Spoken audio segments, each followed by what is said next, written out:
So,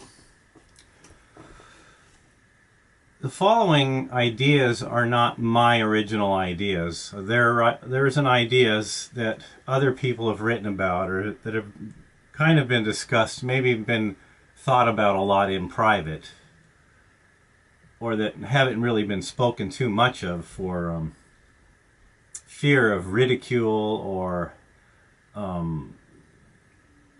being phantasmagorical or being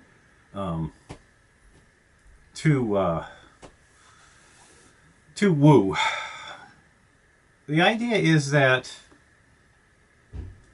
given the idea that there is an infinite number of cycles of history, that histories come and go, and that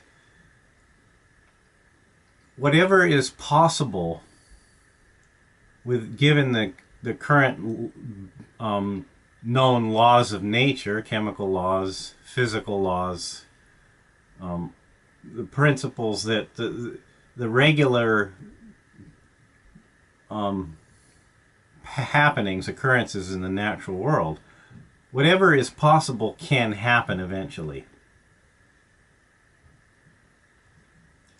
And I think you make an assumption that the solipsist idea of being a solipsist, that you're the only person, you're the only consciousness, and everything else is a fiction that's your own creation of your own imagination. In your own mind, you're creating a world, you're creating all of the people and animals, all of the events of history that are, and all the events that are going on right now are all being generated within your own brain, through your own imagination, through your own will. And that is a solipsist.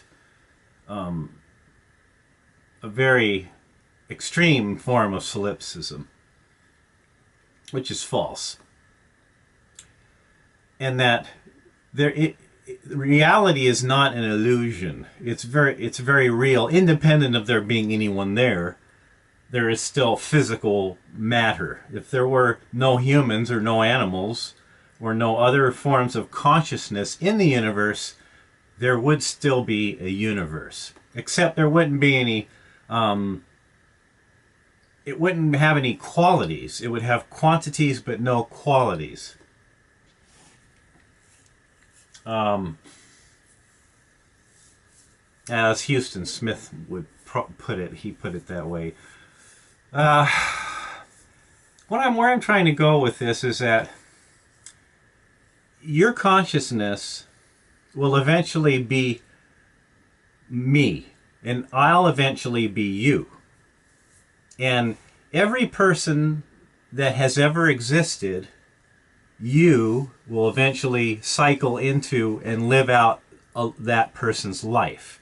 Same thing with me. I will live a life again in the future, but I will be somebody else. But given an infinite series of events, if there's no end to the number of events that can happen, it will happen. Consciousness being universal. The other person is just as much aware of themselves, that they are independent, they are a self-conscious person. You will become them, and they will become you eventually in another cycle. So all the people you know, everybody that you've ever known, everybody that you've ever met, every animal that is conscious, sentient, every sentient being, you will eventually be that. And I will eventually be that. So eventually I will become you, and eventually you will become me, but in another lifetime, in another cycle. I call it a cycle because it will just, all of this will change and change and change, and then this will be gone. I'll just dissolve, I'll deteriorate, and then I'll be asleep, but I won't be dreaming. And just as all the other conscious life forms, their individual sense of self, when they cease to exist, they don't know that they don't exist.